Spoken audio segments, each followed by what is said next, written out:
Vamos a darle la gloria a Dios a través de este tema devocional que es dando la gloria a Dios. Es así como he titulado este tema el día de hoy, mis amados.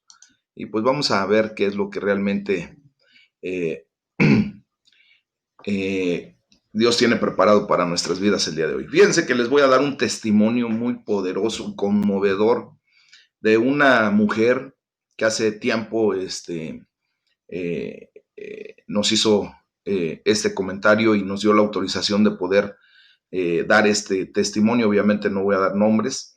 Era una antigua trabajadora sexual, era drogadicta y aún era traficante de drogas. Y esta mujer, pues, nos describió propiamente eh, cómo había llegado a un punto en el que, según sus propias palabras, estaba prácticamente muerta. O sea, ella se declaraba ya muerta en su condición, a la situación hasta donde había llegado. Y describía como su sangre y su corazón ya en una condición negra, en una situación crítica ya para ella.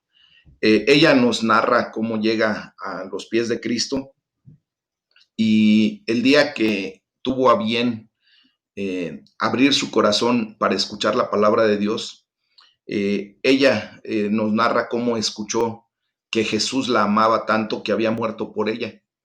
Y continúa describiendo cómo aquello había quebrantado su corazón, ¿verdad? Esa losa que pesaba mucho en su vida y cómo por primera vez experimentó el amor de Dios. Y de alguna manera, ahora pues ella está llena de amor por todos, como creo que cada uno de nosotros que hemos experimentado el amor de Dios, pues nos sentimos plenos, nos sentimos llenos de ese amor. Y eh, ella logró perdonar a todas aquellas personas que la maltrataron y ahora ella irradia el amor de Cristo. Yo sé que para muchos de nosotros este tipo de testimonios pues es fuerte porque obviamente para la gloria de Dios muchos no hemos llegado a ese tipo de condiciones o de situaciones, pero sabemos que cuando Dios nos permite escuchar un testimonio de esta naturaleza es para glorificar su nombre. Fíjense que después que esta mujer dio su testimonio, en ese momento pues, nos dejó atónitos, ¿no?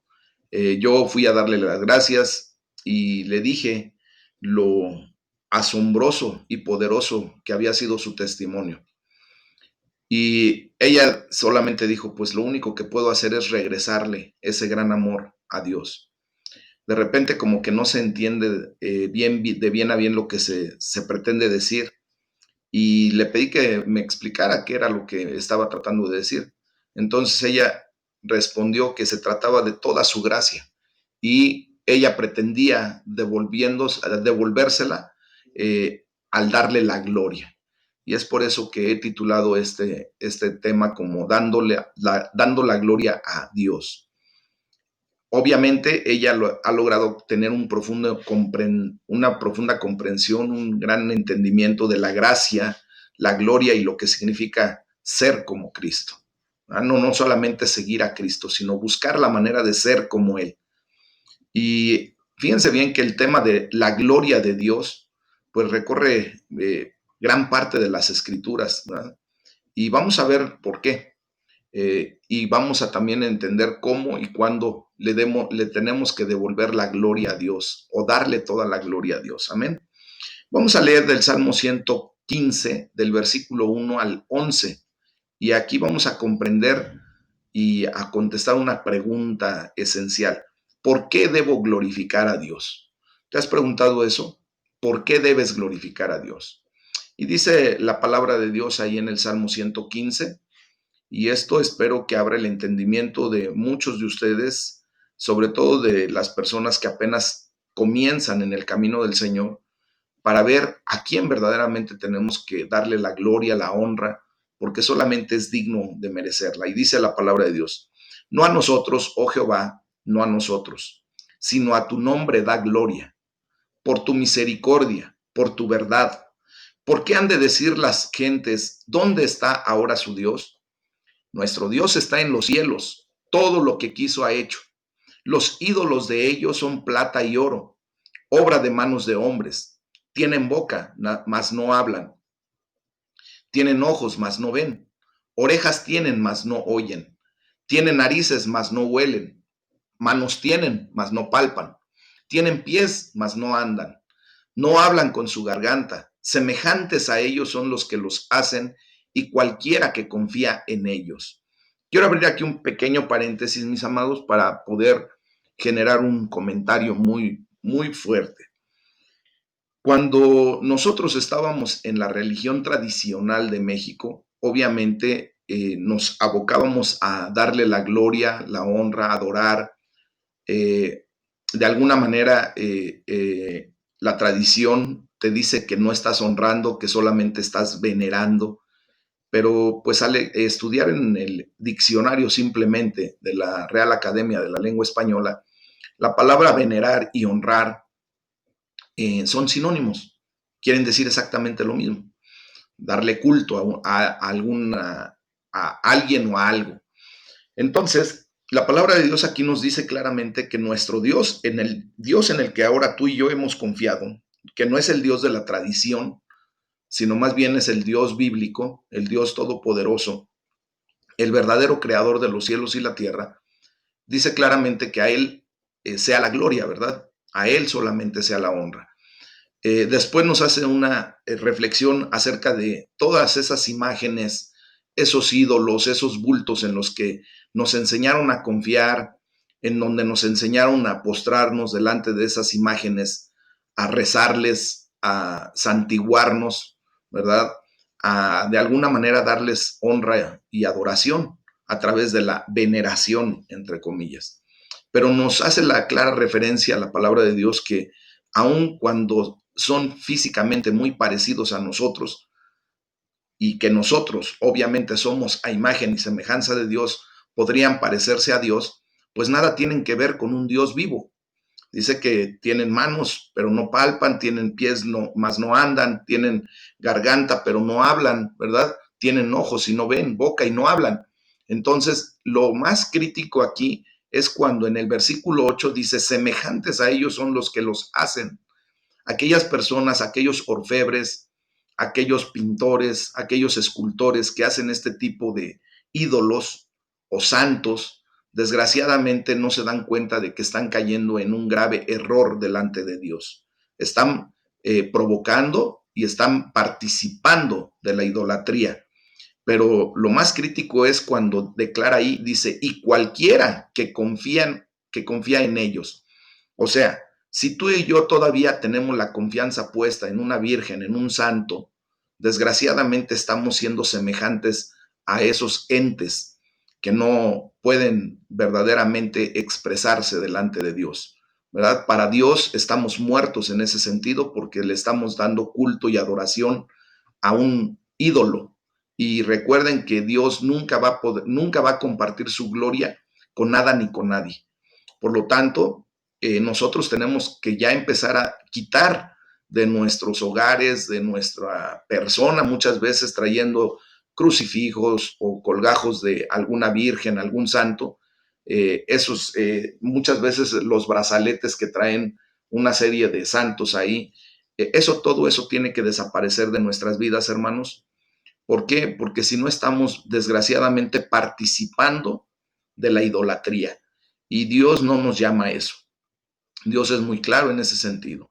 Si tú todavía tienes algunas imágenes dentro de tu hogar, santos, crucifijos, cualquier expresión que pueda llevarte a idolatría, es necesario que te deshagas de ello.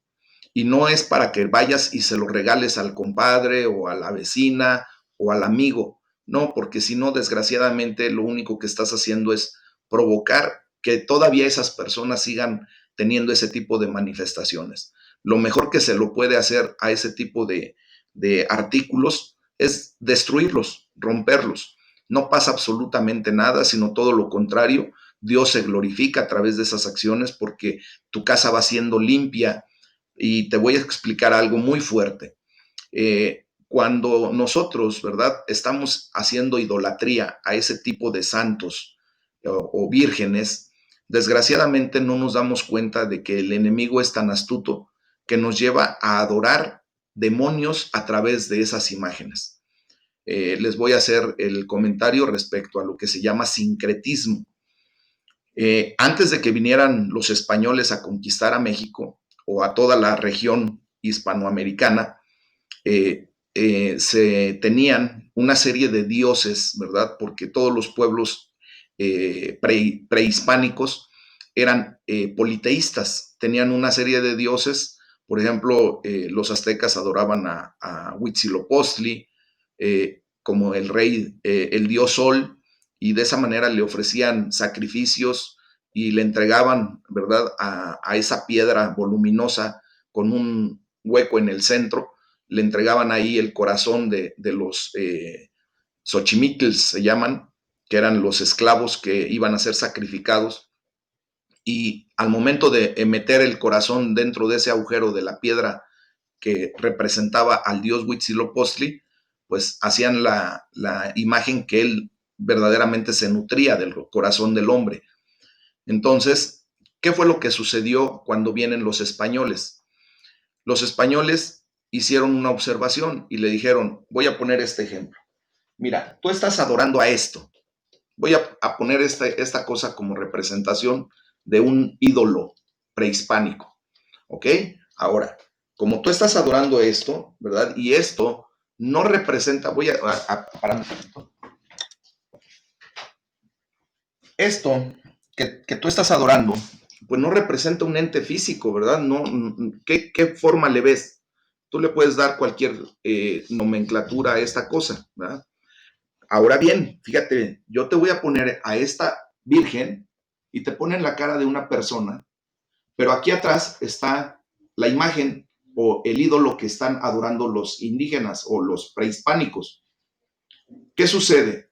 Que al paso del tiempo, la gente olvidó que previamente se estaban adorando a los demonios que se adoraban en representación de supuestos dioses. Y se queda esta imagen, una imagen de una virgen, ¿verdad? Obviamente lo estoy representando con este dibujo, pero se queda la gente con esta idea. ¿Por qué? Porque justamente tiene formas antropomórficas, formas de hombre, y por eso la gente después se queda en la adoración de ese tipo de figuras o de dibujos o de pinturas. Entonces, en ese sentido, desgraciadamente, se le está quitando la gloria y la honra a Dios, porque estás desviando tu adoración a ese tipo de manifestaciones. Entonces, retomando el punto, atrás de cada una de esas imágenes se esconde un demonio, un espíritu maligno que siempre va a traer consecuencias a tu vida y a la vida de tus generaciones. ¿Por qué? Porque la palabra de Dios dice claramente en Éxodo capítulo 20, versículo 4, dice el Señor, no te harás imagen ni semejanza de lo que está arriba en el cielo, ni de lo que está abajo en la tierra, ni de lo que está debajo de la tierra. No te inclinarás a ellas, ni las honrarás, porque yo soy Jehová, tu Dios, fuerte, celoso, que castigo la maldad de los padres hasta la tercera y cuarta generación de los hijos de los que me aborrecen. Cuando nosotros entendemos esto, quienes todavía adoran a los ídolos, a los santos, a las vírgenes, pues desgraciadamente le están diciendo a Dios que le aborrecen porque no están obedeciendo a su palabra. Por lo tanto, el día de hoy es necesario que busquemos la manera de deshacernos de todo ese tipo de artículos religiosos que nada tienen que ver con una adoración genuina a Dios. Es por eso que hoy le tenemos que dar la gloria a Dios, al verdadero, al único. Amén. Entonces, retomando el punto, vamos a continuar con el Salmo número 115, versículo 9 en adelante, y dice, oh Israel, confía en Jehová. Aquí nos está diciendo claramente a ustedes y a mí, oigan los de el devocional del Centro de Formación Cristiana Aljaba de Dios, confía en Jehová, Él es tu ayuda y tu escudo. Casa de Aarón, nuevamente, Iglesia Aljaba de Dios, confía en Jehová, Él es su ayuda y su escudo. Los que temen a Jehová, confíen en Jehová, Él es su ayuda y su escudo. Fíjense que lo repite 3 veces, amados. ¿Por qué? Porque obviamente tenemos que comprender que para Dios nuestra confianza depositada en Él siempre va a traer a condición de que veamos que Él es nuestra ayuda y nuestro escudo. Amén. Fíjense bien que, ¿por qué debemos glorificar a Dios entonces? Hay mucha gente que de repente elogia a personas que pueden dar una charla, un discurso, ¿verdad? O pueden de alguna manera traer la manifestación de la sanidad que Dios ha decidido traer a la gente por medio de, de esa herramienta que puede ser una persona, ¿verdad? Y simplemente lo único que se puede generar en ese aspecto es que esa persona lo mejor que puede decir es, yo me quedo con el ánimo que me das, pero la gloria siempre tiene que ser para Dios. Amén. El salmista de este Salmo 115 nos da un gran ejemplo de dejar la gloria, o sea, de devolverle la gloria a nuestro Dios. Y comienza diciendo, la gloria, Señor, no es para nosotros, no es para nosotros, sino para tu nombre, por causa de tu amor y de tu verdad. Y prosigue dando 2 razones para glorificar y adorar a Dios. La primera es a causa de nuestra experiencia del amor y de la verdad de Dios. Justamente ahora ustedes y yo ya hemos experimentado el amor de Dios y también hemos visto ya la verdad de Dios, ¿verdad? Porque a través de la palabra, Juan 8:32 dice que conoceremos la verdad y la verdad nos hará libres. Por lo tanto, la adoración es una respuesta a lo que Dios ha hecho por ti y debemos darle toda la gloria a Él.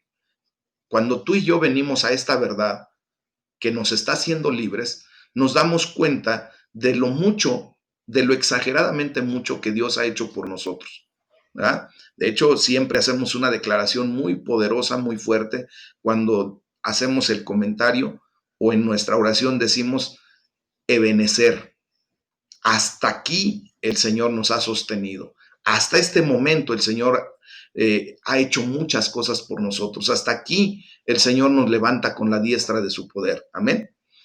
Y la segunda es una verdad bíblica que se repite muchas veces. Te conviertes en aquello que adoras. Si tú estás adorando verdaderamente al Dios vivo, al Dios todopoderoso, al Dios de la Biblia, pues poco a poco nos estamos, si se dan cuenta ahorita, cómo al estar adorando a Jesucristo, al estar verdaderamente dándole la honra, la gloria a Él, pues nos estamos asemejando cada vez más a Cristo. ¿Por qué? Porque nos convertimos en aquello en lo que adoramos. Curiosamente, no sé si ustedes se han dado cuenta de que hay mucha gente que a últimas fechas, ya con lo de las cirugías estéticas, eh, desgraciadamente se están deformando, buscando ser como sus ídolos, ¿verdad? Hay jovencitos que desgraciadamente se están poniendo de alguna manera algo en los ojos que se les hacen grandes como los animes, o en su defecto se hacen cirugías estéticas para parecerse cada vez más a algún ídolo, a alguna celebridad. Y vemos eso ya constantemente. Hay un tipo que ha tenido alrededor de 23 cirugías en el rostro para parecerse a Superman, a Clark Kent, imagínense.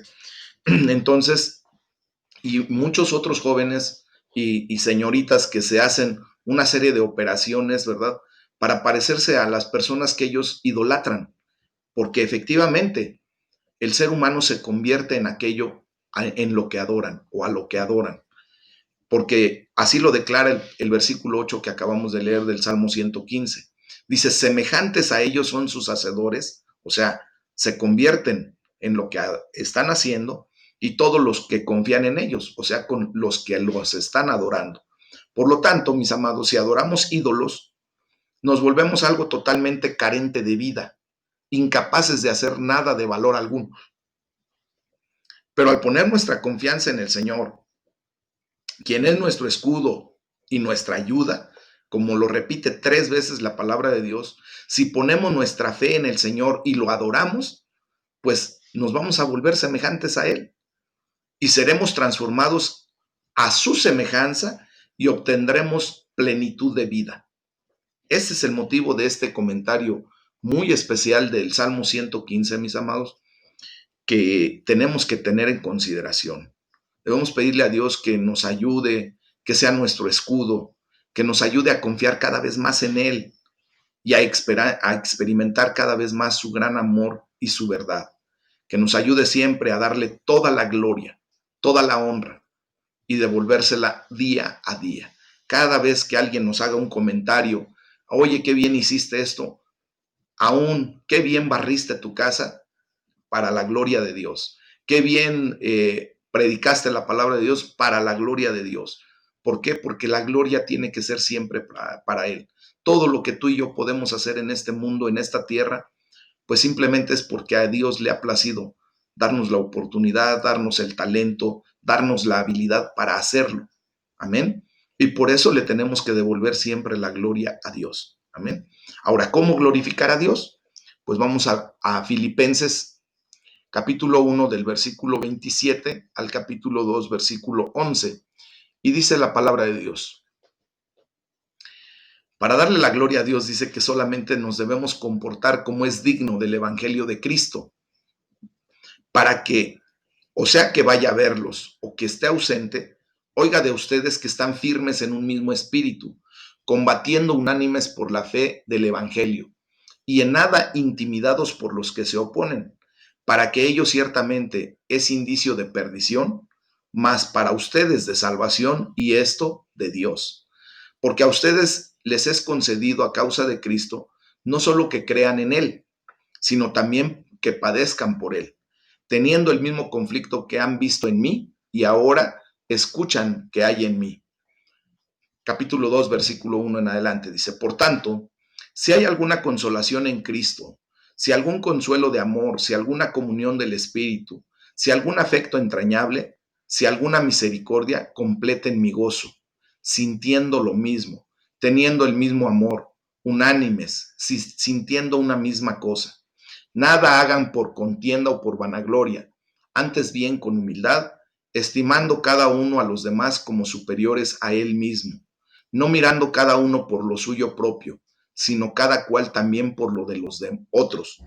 Haya pues en ustedes este sentir que hubo también en Cristo Jesús, el cual, siendo en forma de Dios, no estimó el ser igual a Dios como a cosa que aferrarse, sino que se despojó de a sí mismo, tomando forma de siervo, hecho semejante a los hombres, y estando en la condición de hombre se humilló a sí mismo, haciéndose obediente hasta la muerte y muerte de cruz.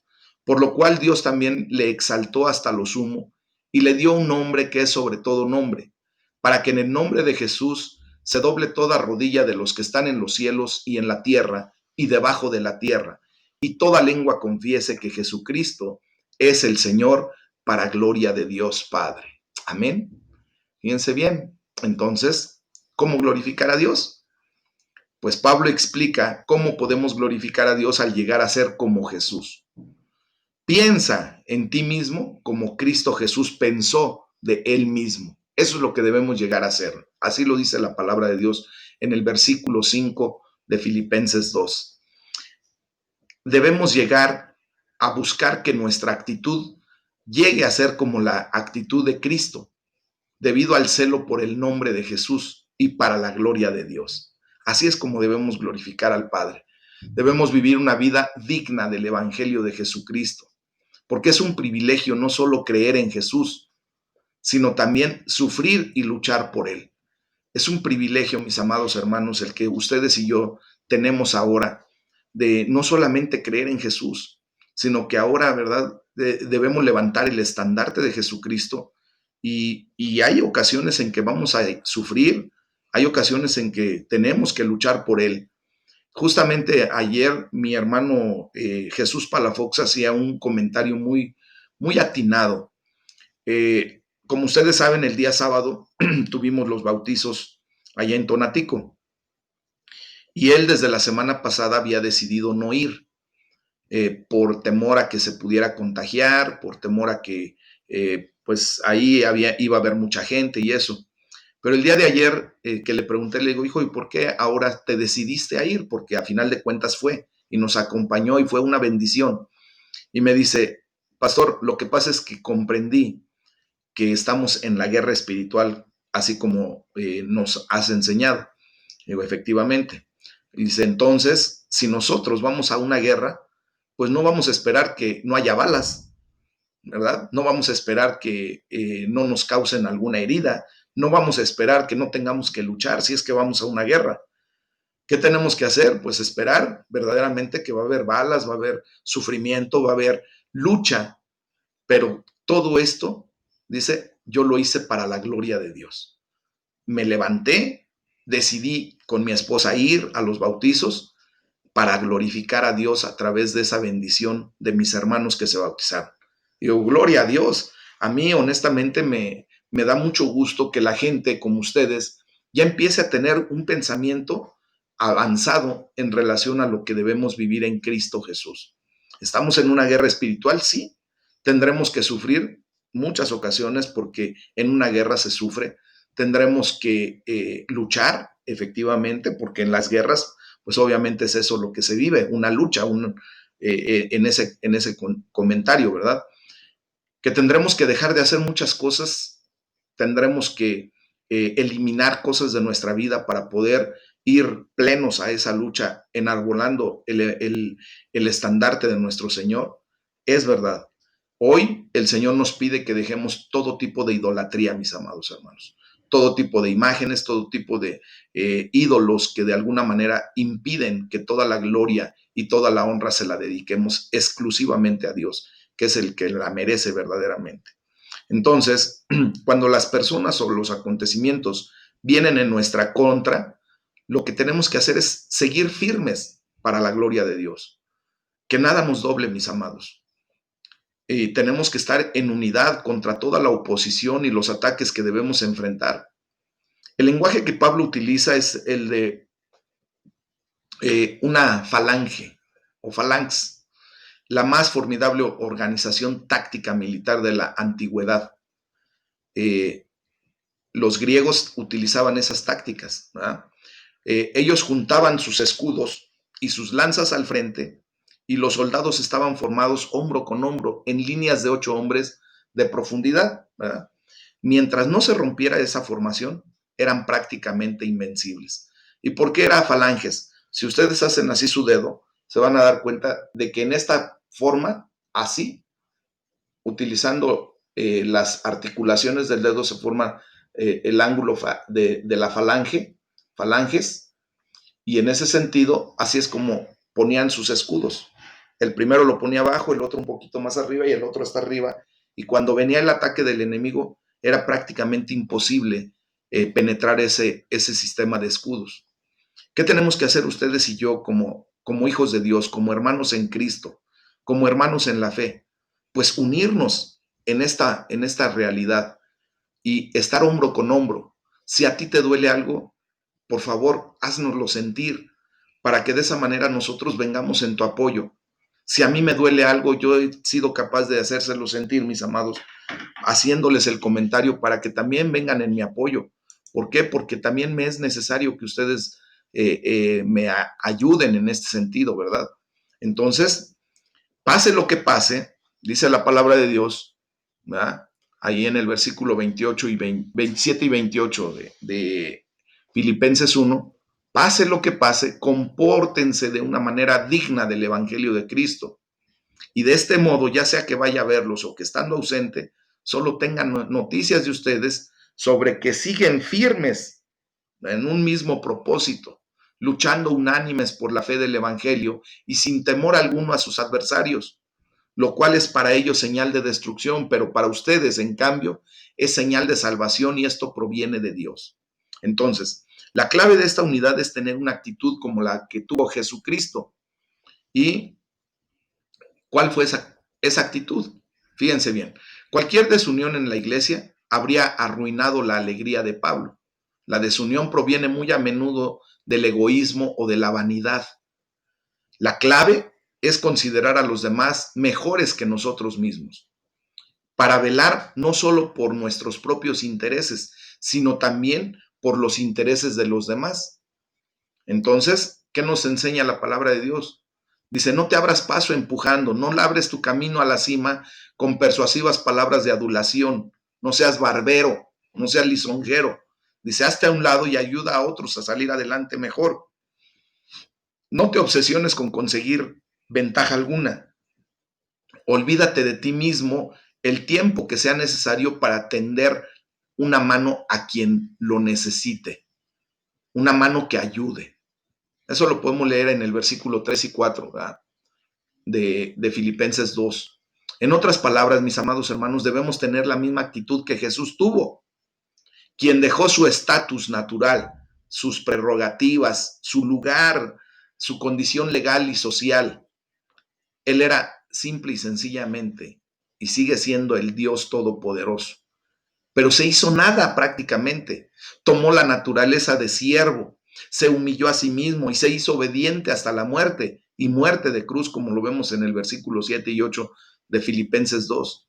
Él escogió el camino de hacerse pequeño, del servicio humilde y del amor desinteresado. Si alguna vez tú te sientes ansioso por tu condición relativa de lo que estás viviendo, recuerda que Jesús se rebajó más de lo que nunca podríamos imaginar y de lo que nunca tú y yo podríamos rebajarnos. ¿Por qué no vamos a poder rebajarnos al grado que se rebajó Jesucristo? Porque Él es Dios y tú y yo nunca vamos a poder llegar a ese estatus primero para poder rebajarnos a la condición de siervo, de esclavo. Amén. Y como resultado, ¿qué fue lo que sucedió? Al momento de Cristo rebajarse, hacerse como un siervo, como un esclavo, la palabra doulos en el griego, Dios lo exaltó. Eso fue lo que trajo como resultado. Lo exaltó hasta lo sumo y le otorgó el nombre que está por sobre todo nombre, para que ante el nombre de Jesús se doble toda rodilla en el cielo y en la tierra y debajo de la tierra, y toda lengua confiese que Jesucristo es el Señor, para gloria de Dios Padre. Así lo vemos en el versículo 9, 10 y 11 de Filipenses 2. Y es así como podemos glorificar a Dios, siguiendo a Cristo en su humilde servicio y amor desinteresado. Amados, quiero hacer nada más el comentario de que mucha gente se ha humillado, mucha gente se ha ofrecido, ¿verdad?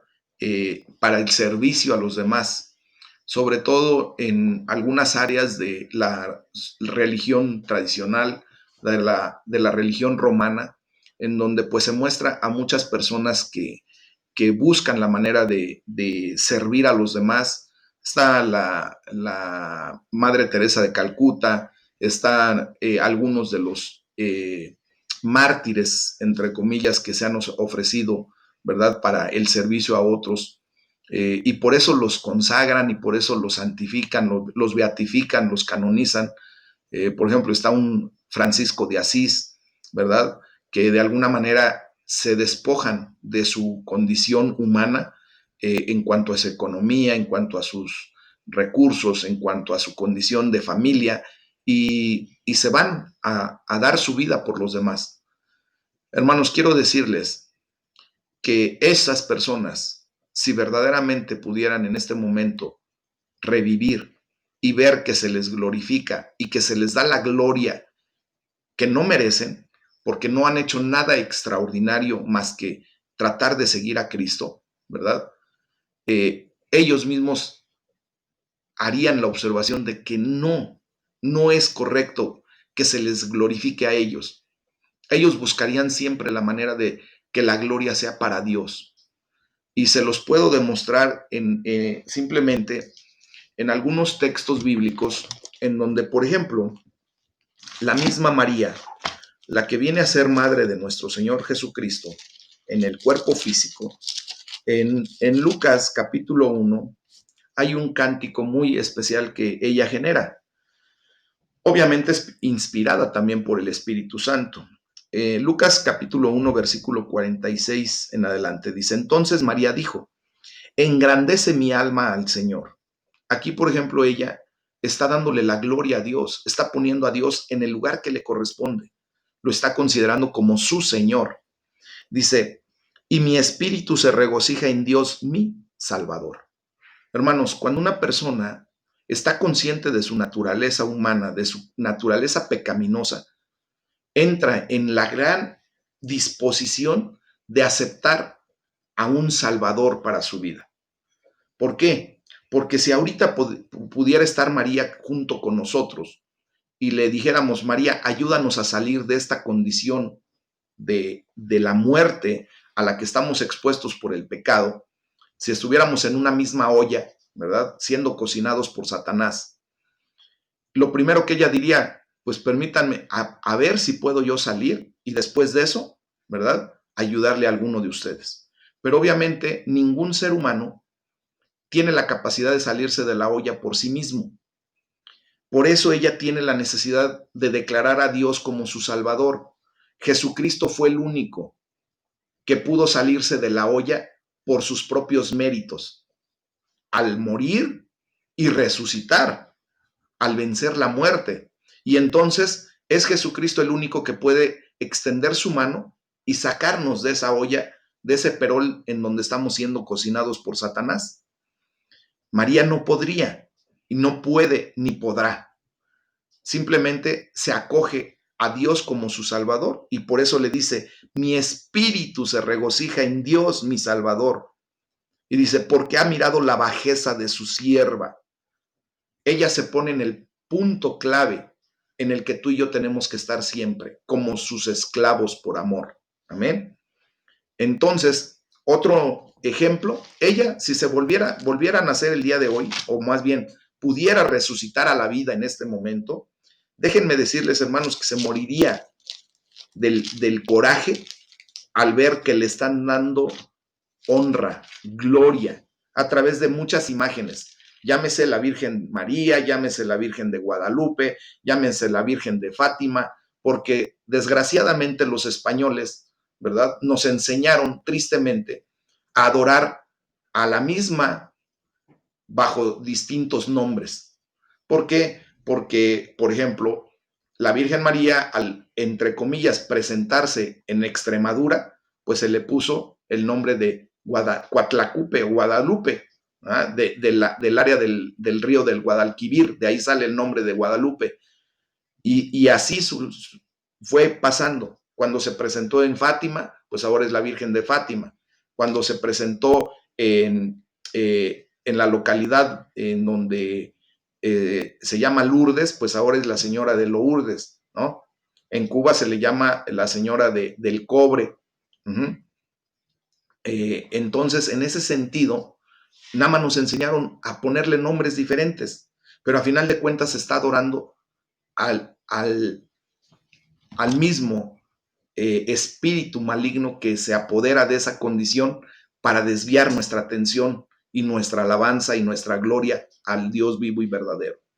Voy a tomar otro tema y fíjense bien lo que sucede con Pedro y con Juan. En Hechos capítulo 3, versículo 1 en adelante dice, Pedro y Juan subían juntos al templo a la hora novena, la hora de la oración. Y era traído un hombre cojo de nacimiento a quien ponían cada día a la puerta del templo que se llama La Hermosa, para que pidiese limosna de los que entraban en el templo. O sea, el hombre cojo, cuando vio a Pedro y a Juan que iban a entrar en el templo, les rogaba que le diesen limosna, ¿verdad? Una limosnita por el amor de Dios, así les decía. Pedro, con Juan, fijando en él los ojos, le dijo, míranos. Entonces él les estuvo atento, esperando recibir de ellos algo. Mas Pedro dijo, no tengo plata ni oro, pero lo que tengo te doy. En el nombre de Jesucristo de Nazaret, levántate y anda. Y tomándole por la mano derecha, le levantó y al momento se le afirmaron los pies y tobillos. Y saltando se puso en pie y anduvo y entró con ellos en el templo, andando y saltando y alabando a Dios. Y todo el pueblo le vio andar y alabar a Dios y le reconocían que era el que se sentaba a pedir limosna a la puerta del templo, la Hermosa. Y se llenaron de asombro y espanto por lo que le había sucedido. Y teniendo asidos a Pedro y a Juan, el cojo que había sido sanado, todo el pueblo atónito concurrió a ellos al pórtico que se llama de Salomón. Viendo esto, Pedro respondió al pueblo. Fíjense lo que les responde Pedro a esas personas que ya les empezaban a dar la gloria, ya empezaban a rendirse delante de ellos, ¿verdad? Dice, varones israelitas, ¿por qué se maravillan de esto? ¿O por qué ponen los ojos en nosotros como si por nuestro poder o piedad hubiésemos hecho andar a este? El Dios de Abraham, de Isaac y de Jacob, el Dios de nuestros padres, ha glorificado a su Hijo Jesús, a quien ustedes entregaron y negaron delante de Pilato cuando éste había resuelto ponerle en libertad. Mas ustedes negaron al santo y al justo y pidieron que se les diera a un homicida y mataron al autor de la vida, a quien Dios ha resucitado de los muertos, de lo cual nosotros somos testigos. Y por la fe en su nombre, a este que ustedes ven y conocen, le ha confirmado su nombre, y la fe que por él ha dado a este está completa sanidad en presencia de todos ustedes. Mas ahora, hermanos, sé que por ignorancia lo han hecho. O sea, Pedro y Juan les están diciendo, por ignorantes están dándonos a nosotros la gloria, pero a quien verdaderamente se le debe dar la gloria es a Jesús, ¿verdad?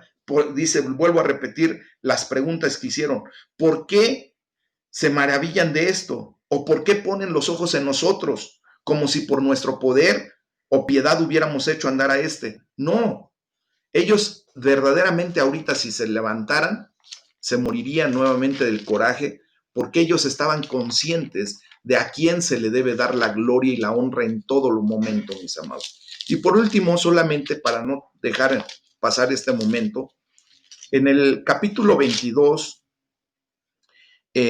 versículo 8 en adelante, fíjense cómo cuando el apóstol Juan, el amado, el que escribe el libro de Apocalipsis o Revelaciones, se postra delante de un ángel, fíjense, de un ángel, y el mismo ángel le dice, hey, levántate, y lo vamos a leer. ¿Por qué? Porque es molesto. Si, por ejemplo, espero que ustedes lo comprendan así como yo, si ahorita el Señor quisiera utilizarte a ti para traer sanidad a una persona o para levantar a una persona muerta y traerlo a la resurrección en este momento, con toda honestidad, ¿permitirías tú que la gloria fuera para ti, conociendo esto?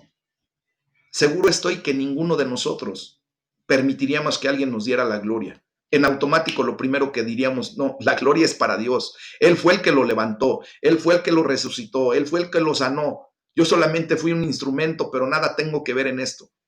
¿Ah? Soy nada para la gloria de Dios. El Señor es el que debe estar glorificado. Y vamos a leer el versículo 8. Dice, yo Juan, soy el que oyó y vio estas cosas. Y después que las hube oído y visto, me postré para adorar a los pies del ángel que me mostraba estas cosas. Fíjense lo que hizo. Se dice que se postró para adorar a los pies del ángel. Y el versículo 9 dice, pero él me dijo, mira, no lo hagas, porque yo soy consiervo tuyo, de tus hermanos los profetas y de los que guardan las palabras de este libro. Adora a Dios. Esa es la enseñanza que la palabra de Dios nos da, mis amados. Entonces, ¿cómo podemos glorificar a Dios? Primero, no siendo partícipes nosotros de la condición de los que son llamados santos, vírgenes o ídolos. No. De hecho, por ejemplo, estos días, desgraciadamente, pues se levantan altares, ¿verdad? A la muerte. Y se hacen hasta esas manifestaciones culturales, tradicionales, de poner en las mesas, ¿verdad? La ofrenda para los muertos. La palabra de Dios nos enseña que nosotros no debemos ser partícipes de eso. ¿Por qué? Porque los muertos están, mis amados hermanos. Ellos no van a poder regresar en ningún momento ni a oler, ni a saborear, ni a ver, ni a sentir absolutamente nada de lo que se hace en una ofrenda a los muertos. Quienes verdaderamente se muestran y quienes verdaderamente se expresan en ese sentido son los demonios que están en este mundo, esos entes espirituales de enfermedad, de lascivia, de holgazanería, de orgullo, de vanagloria, de soberbia, de ira, de contienda, todos esos espíritus están revoloteando allí. ¿Por qué? Porque les están dando culto. Y tú y yo ya no tenemos que participar en eso. Nosotros participamos de la vida. Y de verdad, nosotros tenemos que darle la gloria al Dios vivo, que es para vivos. Él no es Dios, no es un Dios de muertos, mis amados. Aun cuando las personas hayan fallecido en Cristo, están durmiendo en el Señor, siguen vivos y seguirán vivos eternamente y para siempre. Por lo tanto, el culto no debe ser para la muerte, sino el culto debe ser para Dios.